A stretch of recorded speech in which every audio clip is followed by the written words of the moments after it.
Radio Anur Majlis Agama Islam Negeri Johor, Cahaya Inspirasi menjadi anda bersama dengan saya Muhammad Farhad Hazim bin Abdul Hamid, penyampai Radio Anur bersama dengan saya dalam rancangan Bicara Fatwa Johor yang dibawakan khas kepada anda oleh Iqbal Salam and Associates.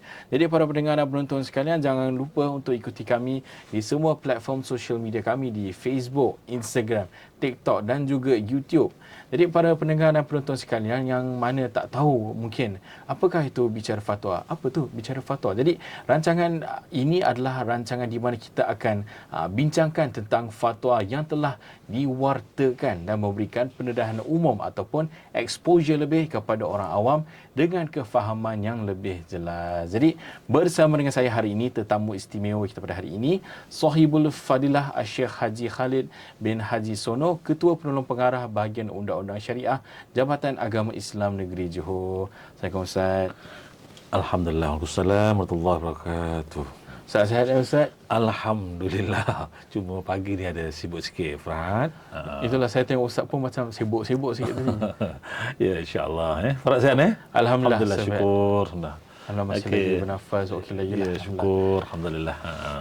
Jadi tajuk kita pada hari ini adalah rujuk dengan persetubuhan ketika iddah talak raj'i. Jadi sebelum kita masuk kepada topik yang spesifik ini, kita tengok dululah pada topik yang besar. Jadi kebelakangan ini, kebetulan saya juga pada Sabtu lepas saya jadi MC kepada majlis perkahwinan kawan saya. Tahniah.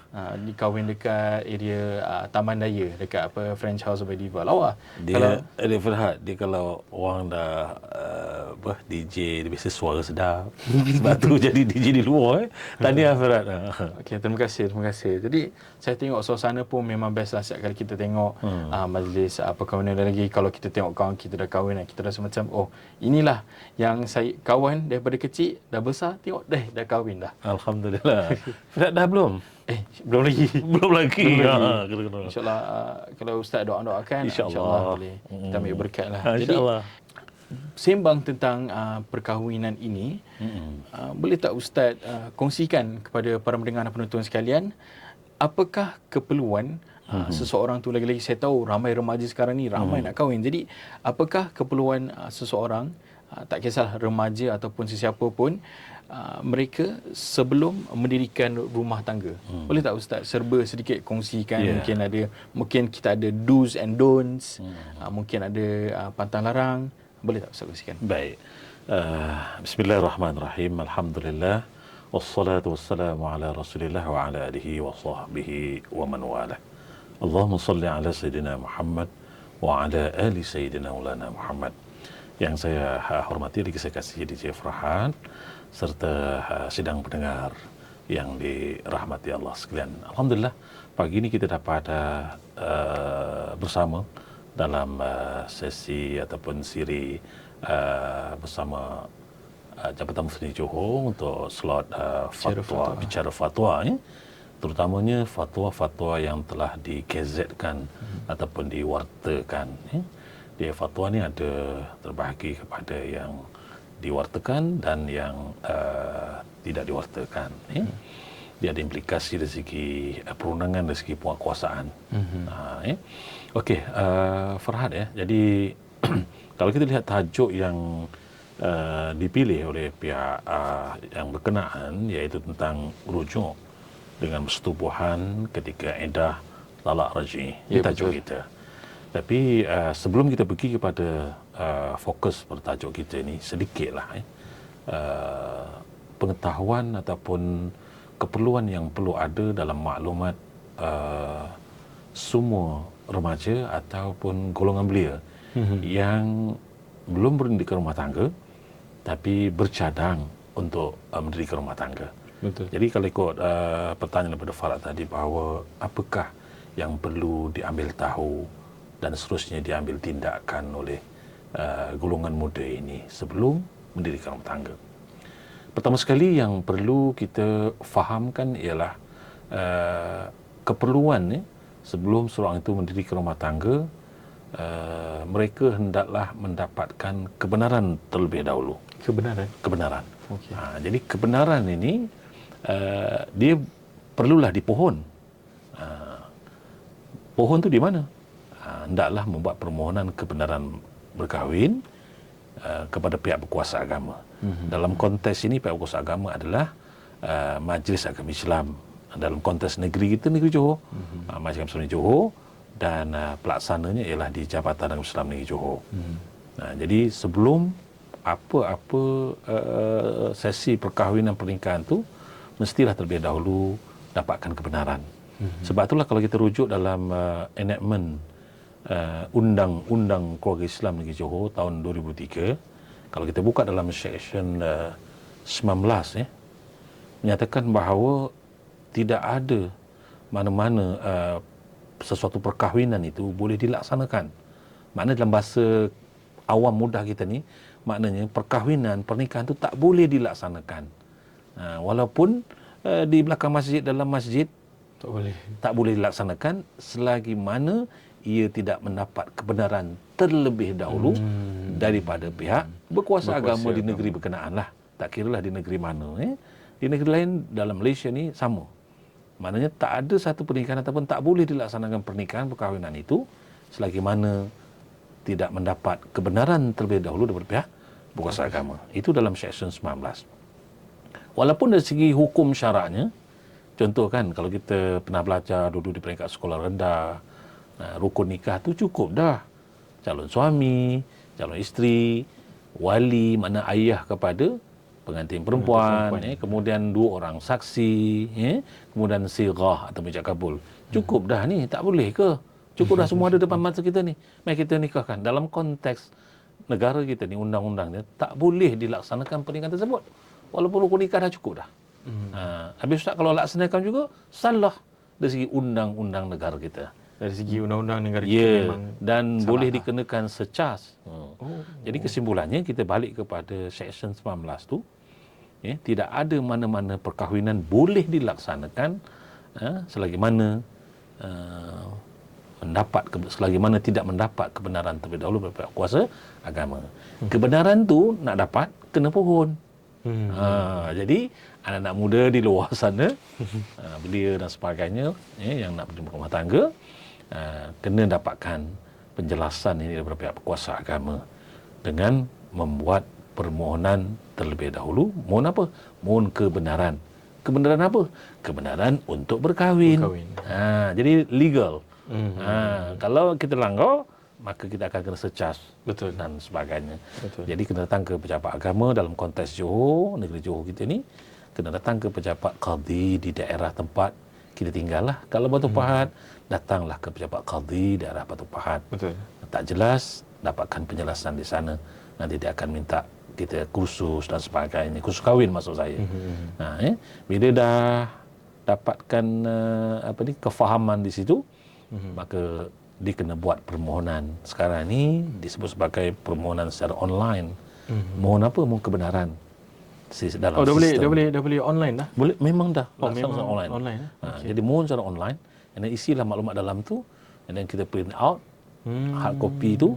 Kemudian ada checklist. Kita attachkanlah apa yang diperlukan lagi. Contoh kalau kita bakal isteri kita seorang mualaf ataupun saudara bau, kita nakkan dia punya sijil menurut Islam. Menurut Islam. Contoh begitu. Kalau kita pernah berkahwin, pernah bercerai, kita kena attachkan sijil cerai. Contohnya begitu kalau pengasas perempuan dan beberapa keperluan lain. Cek darah untuk mengesahkan kita free ataupun bebas daripada jangkitan HIV dan sebagainya. Jadi insya-Allah ada jalan bersayanya. Majlis Agama Islam Negeri Johor, Jabatan Mufti Negeri Johor, Jabatan Agama akan bantu perkara ni. Itu proses tu kena faham. Jadi sampailah waktunya mereka telah diijab kabulkan, maka mendirikanlah rumah tangga seperti mana rumah tangga yang lain-lain, pastinya mengharapkan kebahagiaan, persefahaman, kasih sayang dan sebagainya. Dan bila dah berjalan rumah tangga tu, pastinya tidak sunyi daripada ujian, cobaan, gelora dan sebagainya. Dan sampai satu tahap berlaku konflik dan sebagainya.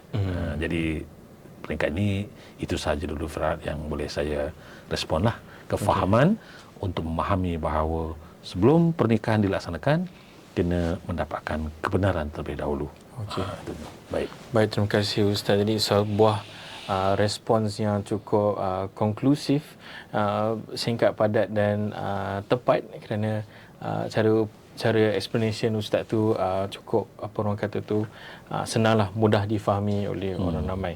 Cuma kan Ustaz, contohlah kan kita di dalam topik yang sama juga, cuma kita pergi simpang jauh sikit. Contohnya macam kebelakangan ini kita nampak banyak-banyak selebriti ataupun banyak artis-artis, mereka ingin mengambil jalan mudah. Mereka bernikah di negara jiran kita. Jadi kalau perkara-perkara yang seperti itu kan, dia bagaimanakah proses dia? Dia sah ataupun tidak kalau perkara tersebut berlaku apabila kita kembali kepada Malaysia? Macam mana? Kita tak nafikan, Farhad, perkara ini berlaku di kalangan masyarakat kita, tentang apa? Tentang perkahwinan ataupun pernikahan yang berlaku di luar negara. Jadi kita pun tak mampu nak halang mereka. Bahkan mereka pun telah melangsungkan pun perkahwinan atau pernikahan tersebut di luar negara. Cuma dalam konteks ini kita kena jelas dan faham dan kena pastikan kita tidak halang pernikahan yang berlaku di luar negara. Contoh abang kita belajar di mana? Di Australia. Tiba-tiba tergerak hatinya untuk mendirikan rumah tangga. Tengah belajar ni. Buat PhD kat sana contohlah kan. Tiba-tiba dia nak berkahwin dengan sama ada warga Australia khususnya. Adakah tak benar kan pernikahan tersebut? Pun tak boleh kita halang. Cuma dalam konteks undang-undang, kita dah sebutkan tadi bahawa setiap perkahwinan yang dilaksanakan di negara kita ni hendaklah mendapatkan kebenaran terlebih dahulu melalui pihak berkuasa agama kita. Kebenaran boleh dapat dengan cara dipohon. Okey. Sekarang kita masuk pada pertanyaan yang Firhat kongsikan tadi bahawa perkahwinan di luar negara tadi kan. Betul. Dia ada terbagi berdua. Yang pertama, perkahwinan sama ada melalui kebenaran kita ataupun tanpa kebenaran kita. Jadi kalau yang katalah dia nikah, minta maaf lah kita sebutlah di negara jiran kita, di mana? Di Thailand. Dia orang kita Johor, kemudian Allah buka hati dia untuk berkahwin dengan warga negara Thailand. Muslim lah, selatan Thailand kan. Jadi saudara kita ni lelaki Johor, dia nak nikah di sana. Nikah di luar negara. Tapi dia ni mohon kebenaran. Dia pergi pejabat qadi, pejabat agama, mohon kebenaran nak nikah. Tuan, saya ni cadang nak nikah dengan bakal isteri saya warga Thailand. Jadi saya datang ni nak mohon kebenaran. Ini nikah luar negara juga. Sebab pernikahan tu lazim diadakan di tempat pengantin perempuan.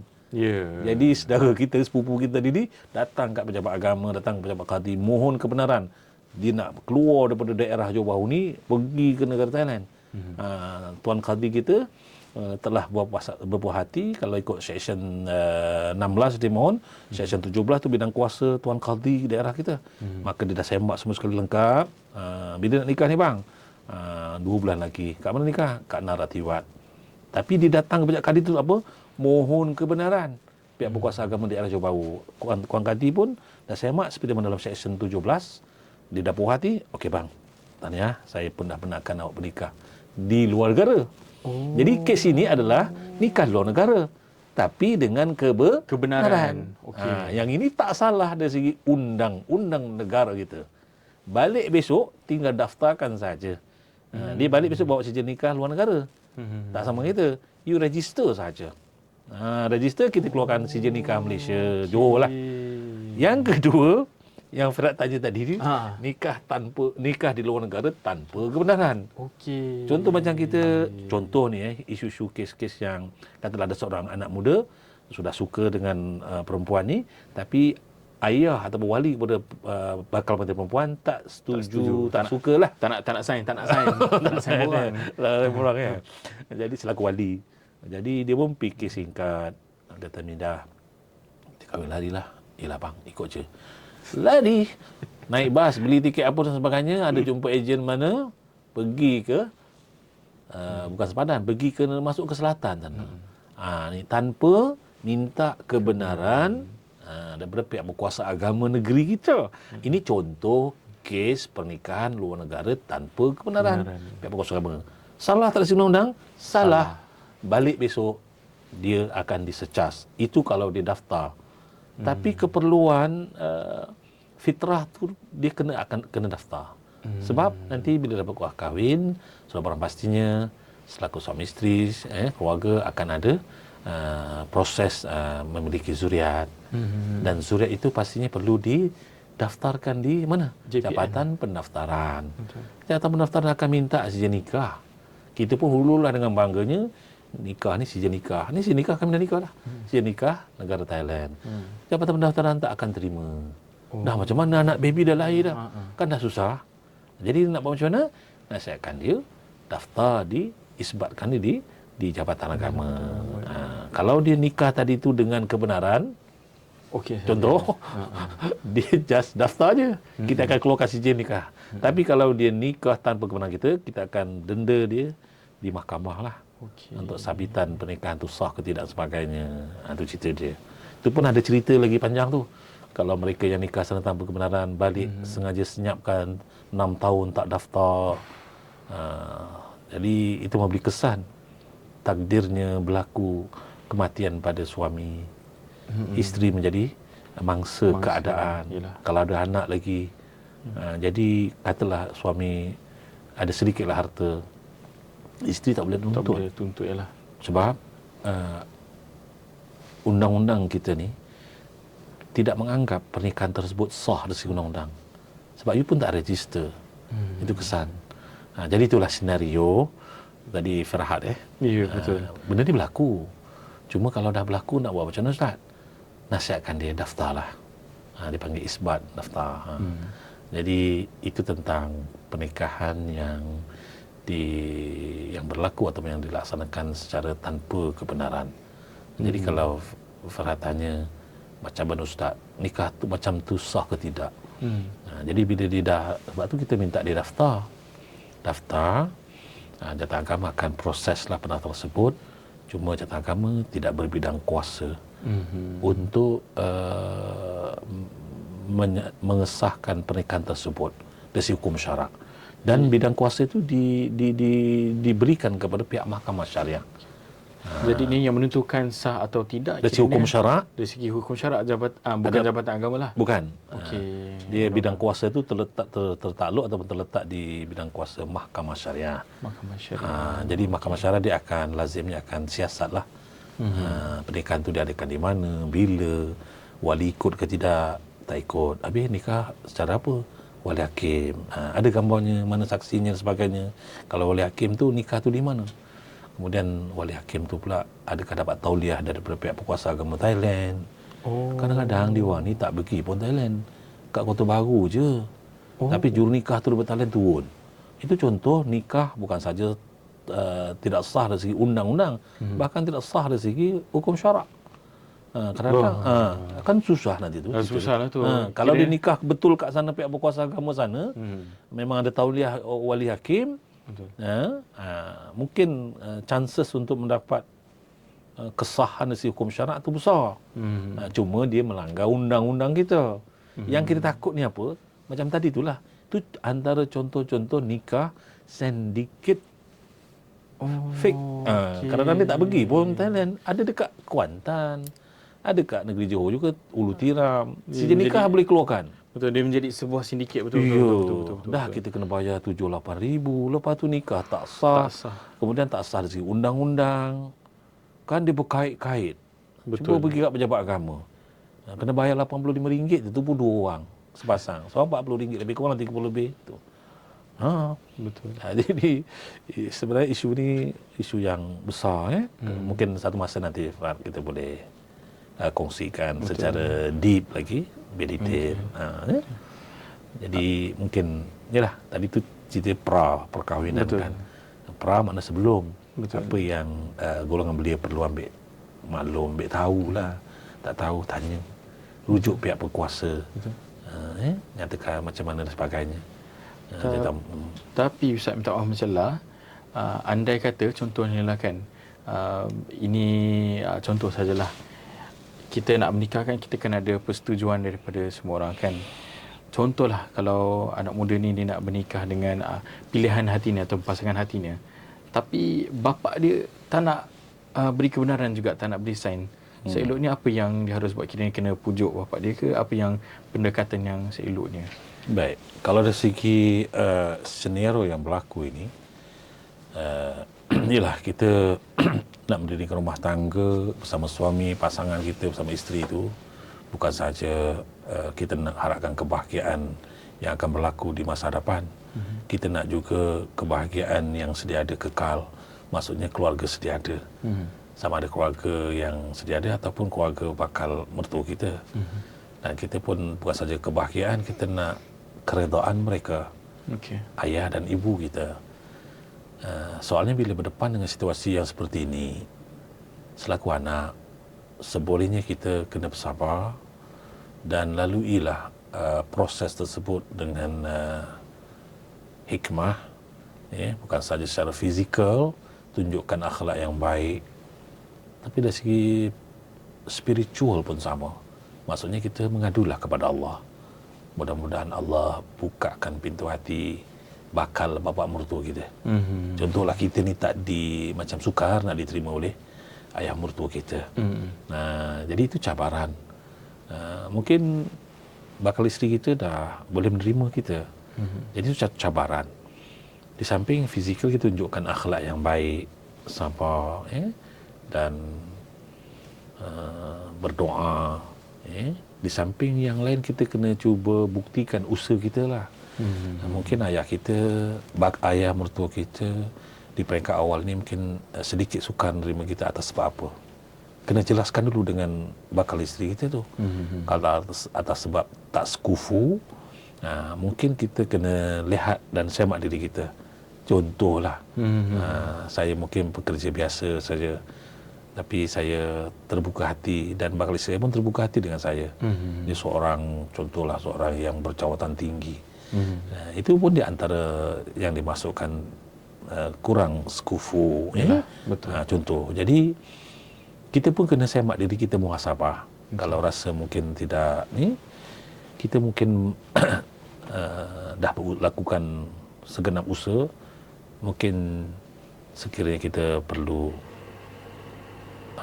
menghormati keputusan bakal mertua kita mungkin boleh inilah. Tapi kalau selagi mana boleh diusahakan, kita usahakan. Tapi ada juga pasangan yang mungkin sedikit kurang sabar, itu yang timbulnya isu kahwin lari. Ayah bakal isteri kita ada lagi, cuma dia enggan. Ada topik isu tentang wali enggan. Wali enggan pun ada juga. Tapi yang kes macam tadi tu dipanggil isu ialah kahwin tanpa kebenaran, yang tidak melibatkan wali tadi. Pergi ke sepadan ataupun pergi ke selatan, itu berlaku juga. Tapi dalam konteks yang macam ni, kalau sebelum elak lah. Kalau kita nak dapatkan restu, dapatkan keredaan ayah dan mak kita, begitu. Itu antar cabaran lah. Okey. Topik hari ini memang topik yang cukup menarik lah. Betul, sebab kita banyak kebelakangan ini, banyak kes-kes yang kita lihat, ataupun perkara ini kita boleh lihat dalam depan mata kita, kerana perkahwinan ini adalah merupakan salah satu fitrah yang kita selalu nampak lah. Bahkan mak bapak kita pun sebelum ada kita pun, mereka pun kahwin juga. Jadi untuk teruskan topik kita pada hari ini, tadi kita dah masuk dan Ustaz juga telah kupaskan tentang proses kahwin A sampai Z lah. Dan keyword dia, para pendengar dan penonton sekalian, yang mana nak kahwin tu, keyword dia adalah kebenaran. Dan pastikan perkahwinan kita sah lah. Okey, Ustaz, contohlah si Fulan dan si Filin. Dia dah... Si Fulan lah. Si Fulan. Fulan lah. Okey, minta maaf. Saya buat Fulan. Lagi santai maknanya. Betul. Kalau lelaki Fulan, kalau perempuan Fulanah. Okey, satu perkara baru saya belajar hari inilah. Contohlah si Fulan dan si Fulanah ni, dia dah jumpa mak bapak semua, lepas dah setuju, lalu mereka pun berkahwin.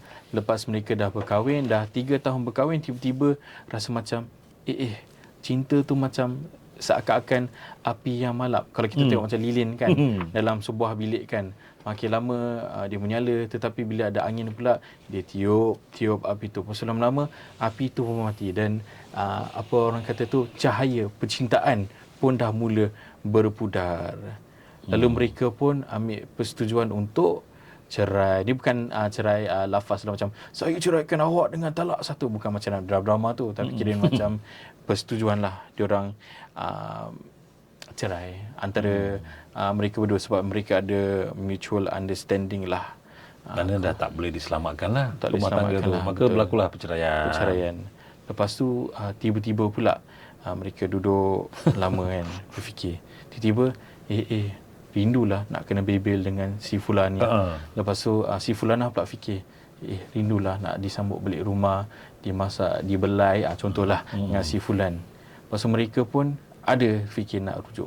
So kalau kes macam gitu, macam mana? Adakah sah rujuk mereka kalau dalam iddah talak raj'i ini dengan melakukan persetubuhan tanpa didahului dengan lafaz rujuk? Baik. Terima kasih kepada saudara Farhad soalan yang baik, dan perkara ini sebenarnya berlaku di kalangan sebahagian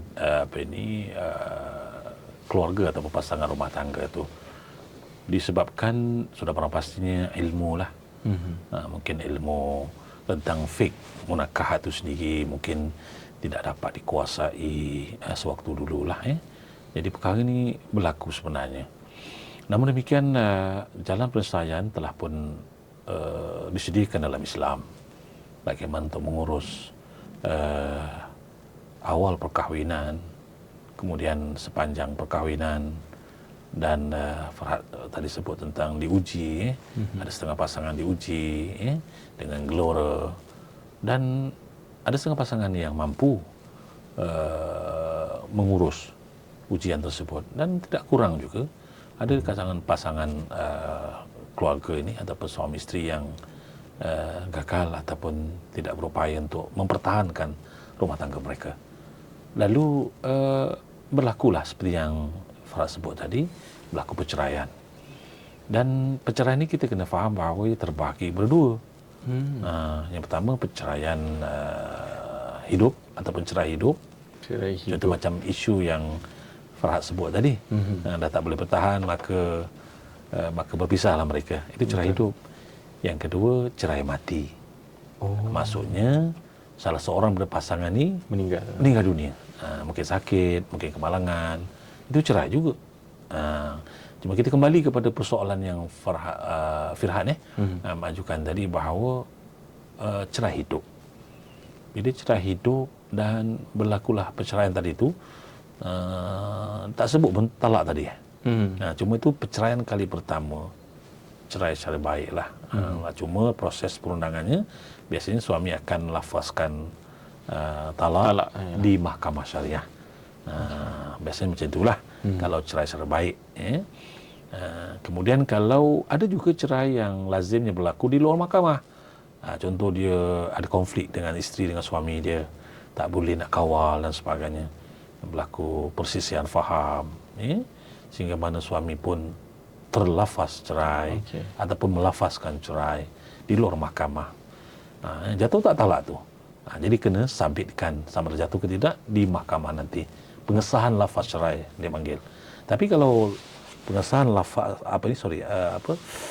cerai itu, lafaz cerai ataupun talak itu berlaku di luar mahkamah, si undang-undang suami boleh disearch di mahkamah kena charge. melafazkan talak ataupun cerai di luar mahkamah, kena denda lagi. Kalau tak silap saya 1,000, kalau tak silap saya lah. Jadi kalau macam senario ataupun cerita yang Farhad tanyakan tadi, pasangan ni secara cerai secara baik tadi kan, dan itu kali pertama. Jadi dari segi hukum syarak kita menganggap itu telah berlaku talak, tapi talak raj'i kali pertama. Betul kan isunya tadi kan. Betul. Jadi persoalannya berlaku penyesalan. Mungkin dia dah seminggu ke 2 minggu dia rasa sunyi. Ini bagi mereka yang belum ada lagi anak lah, sunyi. Tergerak hati rasa macam menyesal.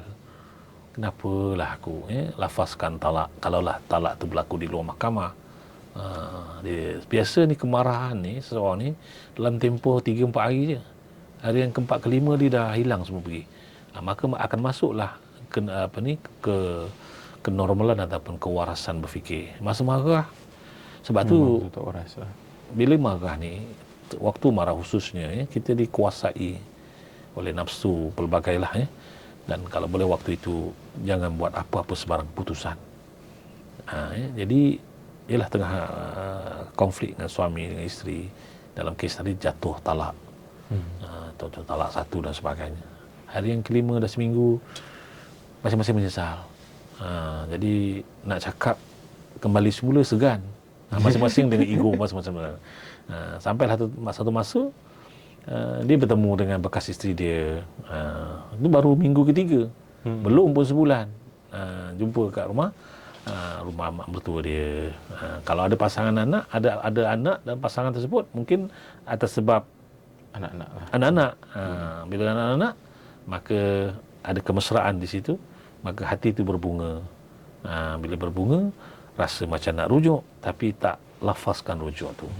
Jadi antara sedar tak sedar dah bergaul dan sebagainya, tiba-tiba sampai ke tahap terjadinya persetubuhan di antara bekas suami dan bekas isteri. Ini isu yang dibangkitkan, ya. Jadi kalau kita lihat, ya, dalam konteks ini, kalau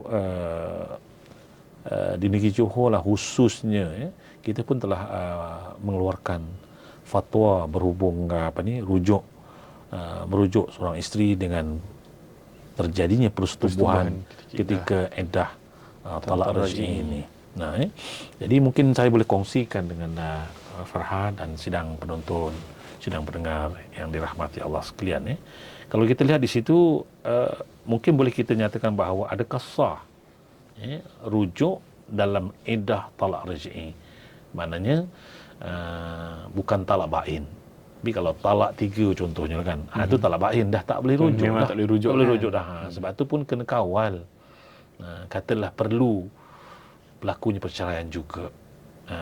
Mungkin itu yang pilihan terakhir. Tapi janganlah sampai terus talak bain ataupun talak 3. Kalau itulah yang terbaik, ya, pada waktu itu.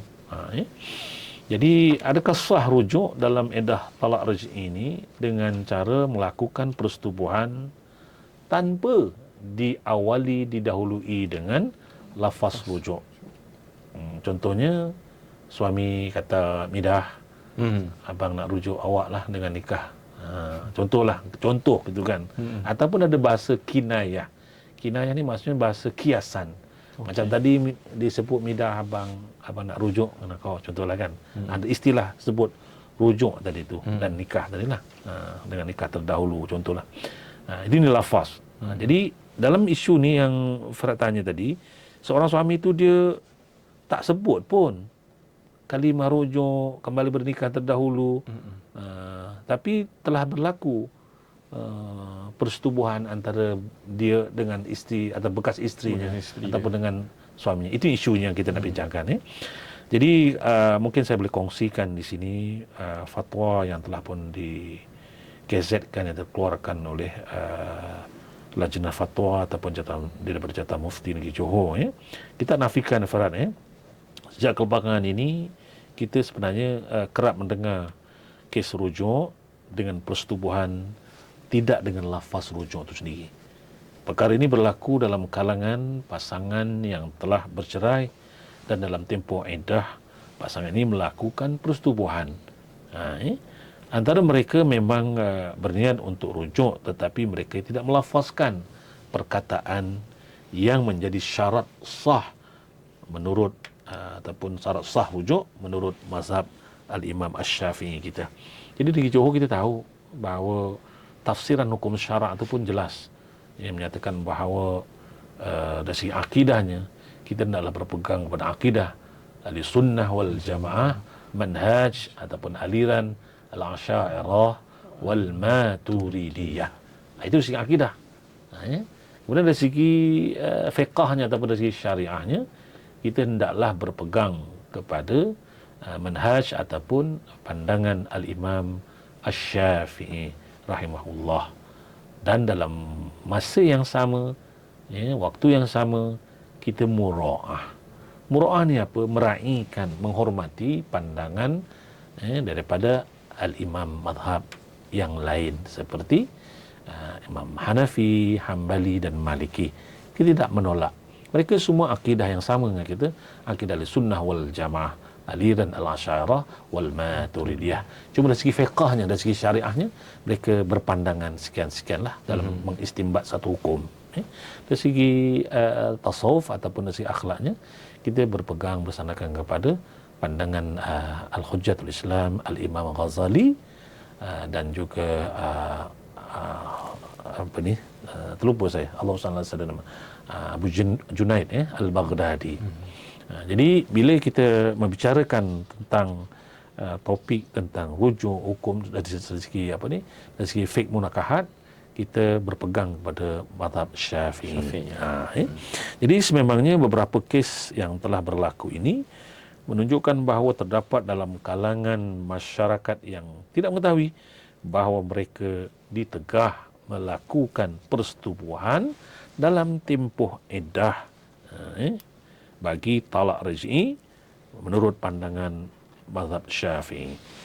Baik, kita pergi kepada cara pengambilan hukum dalam bab merujuk pada talak raj'i dengan cara melakukan persetubuhan tanpa lafaz rujuk. Itu isunya. Kemudian kalau kita lihat jumhur ni maksudnya majority. Ini bahasa Arab ni Firhat Jumhur fuqaha selain daripada golongan ulama mazhab mendefinisikan bahawa rujuk adalah sebagai mengembalikan wanita yang diceraikan bukan dengan talak bain, ini talak raj'i, kepada hubungan perkahwinan semasa dalam iddah tanpa melalui akad nikah yang baru. Jadi maknanya kalau misal kata talak raj'i dalam tempoh iddah, kita boleh rujuk isteri kita. Cuma dalam pada mazhab Syafi'i kita kena lafazkan yang kita menyatakan hasrat nak merujuk isteri kita. Kena beritahu lah. Bukan semata-mata dengan persetubuhan saja. Kena beritahu, kena lafazkan. Intention sebenarnya. Itu kita belum masuk dari segi perundangan. Dari segi perundangan, bila dah berlaku perceraian, kita kena register dalam bahasa undang-undang lah. Maknanya kita kena daftarkan perceraian tu. Nanti pejabat qadi yang simpan sijil kita, bila kita berkahwin, nikah, biasa pasangan suami isteri akan diberikan sijil nikah. 4 lai. 2 lai ni akan diserahkan kepada pasangan suami isteri itu. 1 lai akan disimpan di pejabat qadi, pejabat agama di daerah berkenaan. Katalah kita nikah di Batu Pahat, pejabat qadi Batu Pahat akan simpan 1. Dan 1 lagi akan disimpan di ibu pejabat di bahagian undang-undang syariah. Kita ada store. Memang penuh. Tu. Itu hard copy, Frat. Hard copy memang kertas tebal. Jadi kalau berlaku apa-apa, contoh macam dulu sijil nikah yang kita dah dapat tu terbakar ke, banjir, musnah ke, dah tak ada sijil nikah. Jadi kita bukan ambil yang ada dapat pejabat agama tu, pejabat qadi. Di SQ tak, kita dipanggil cabutan. Maka tak dapatlah sijil nikah macam dulu, sayang. Sijil nikah yang baru tu lah. Gitu. Tapi boleh lagi untuk buat cabutan. Jadi cerita apa tadi? Bila berlaku pernikahan, kita kena mohon. Betul tak tadi? Betul. Dah mohon dapat kebenaran, maka berlakulah pernikahan. Qadi dah puas hati seperti mana Seksyen 17 tadi kan? Betul. Dan nikah tu kena daftarkan pernikahan tersebut. Adalah rekod. Kan? Kemudian menjalanilah kehidupan suami isteri yang bahagialah. Yang mampu mengurus konflik, alhamdulillah. Yang tak mampu, berlaku perceraian. Bila berlaku perceraian, jangan diam aja. Nak rujuk, satu bab tadi kita cerita rujuk kan? Betul. Bila berlaku perceraian, kena pergi pejabat agama, pejabat qadi daerah, kena daftarkan. Tadi berkahwin, kena mohon. Dah kahwin, kena daftar supaya ada dalam rekod. Betul. Kemudian, takdirnya berlaku perceraian. Kena register, kena beritahu Kenapa cerai? Bukan bercerai, maksudnya berlaku perceraian itulah. Supaya kita nak batalkan sijil nikah tu. Kalaulah talak tu talak rej'i, kita akan tulis baki talak tinggal berapa? Lagi dua. Okey. Hari rekod. Nanti orang ni yang dapat kahwin nikah kat Johor Bahru, lepas tu dia pindah ke Selangor dan sebagainya. Macam mana rekod tu nak kan kita nak update benda tu kan. Baik. Okey. Jadi katalah bercerai. Macam tadi Farah kata bercerai. Talak rej'i. Ada lagi baki dua talak kan. Ni cerita sekarang bukan cerita apa, cerita nak rujuk. Ya, betul. Jadi apa tadi ni, Allah SWT pasangan ni tadi ni dia kena melalui proses untuk daftarkan rujuk tadi lah. Okey. Tapi kalau misalnya kata seminggu lepas cerai ataupun semalam cerai, kemudian selang 3 hari sedar diri, jadi uruskan sekali, daftarkan sabitan cerai itu tadi tu, daftarkan di Mahkamah Syariah, kemudian kita daftarkan sekali rujuk di pejabat agama lah. Okey. Sekali jalan. Pun boleh. Okey, baik. Jadi dari segi definisi umum kita dah faham dah. Kalau dari segi hujah syarak tentang cerita rujuk ni ada tak dalam Quran? Ada. Hadis pun ada banyak di sana. Cerita tentang talak pun ada. Yang Allah Subhanahu Wa Taala menyatakan bahawa at-talaqu marratan tu kan. Talak yang boleh dirujuk kembali itulah hanya 2 kali.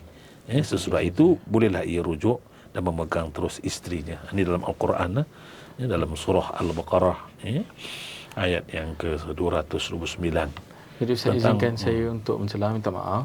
Jadi dalam rujuk dengan persetubuhan ketika id'ah talak raj'i ini, kiranya kalau nak kira perkara tu sah ataupun tidak, mereka kena rujuk dululah kiranya perkara ini dikena by lafaz juga seperti mana yang Ustaz kata tadi, barulah kiranya rujuk dia sah. Itu dari segi hukum dan kita merujuk kepada fatwa yang telah kita keluarkan di negeri Johor ni lah. Jadi kalau misalnya kata ada pertanyaan, habis Ustaz, macam mana Ustaz? Saya dah tersetubuh dulu. Ada orang tanya kan, contoh kan. Betul. Kalau tapi saya, bila berlaku ni? 3 hari lepas. Awak ada lafaz rujuk tak? Tak ada. So, apa kita nak anggap ataupun ada orang tanya, macam mana tu Ustaz? Kan ada orang tanya begitu kan? Betul. Atau statusnya macam mana?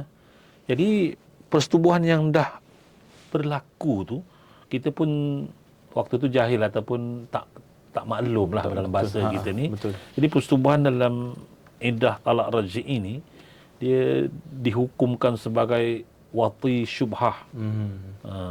Wati syubhah tu maksudnya wati yang dicegah lah oleh persetubuhan, dicegah oleh hukum syarak. Ya, betul. Dan perbuatan tu haram sebenarnya. Sebab kita menyetubuhi isteri, bukan isteri kita, bekas isteri kita tadi tu. Sepatutnya kita rujuk terlebih dahulu kan. Betul. Dan kenapa dihukumkan haram? Sebab mereka ni masih lagi bukan suami isteri. Dan sekiranya katalah dengan perbuatan persetubuhan itu takdir Allah menjadikan ataupun menghasilkan anak ataupun baby, ada orang tanya pula, tapi macam mana status anak tu Ustaz? Anak ni tetap dihukumkan sah. Sah tarafnya. Kalau anak tak sah taraf tu, faham ya? Maksudnya dia telah melakukan persetubuhan sebelum bernikah. Contoh golongan belia berlaku berangan. Sebelum pernikahan dah ada dalam bakal isterinya itu 6 bulan. Itu contoh. Sebelum tarikh nikah tu dah ada 6 bulan. Itu contoh anak tak sah taraf. Dan memberikan kesan kepada pewalian kepada ayah dia. Ayah dia ni nanti tidak layak menjadi wali dan sebagainya. Dari segi biologi memang ayah dia. Betul. Memang anak dia. Betul, dari segi biologi macam dari segi darah. Betul. Tapi dari segi hukum syarak, dia bukan sah taraf dengan ayah dia. Dan ayah dia bukan sah taraf dengan anak dia. Dua-dua sekali. Sambung lah. Jadi dia tak boleh mewarisi harta dan sebagainya. Sian kan. Kecoh faraid nanti. Ya, betul. Jadi teraniaya anak ini. Jadi dalam konteks yang rujuk tadi ni kan, tidak melafazkan dengan dia dengan cara melakukan persetubuhan dan sebagainya.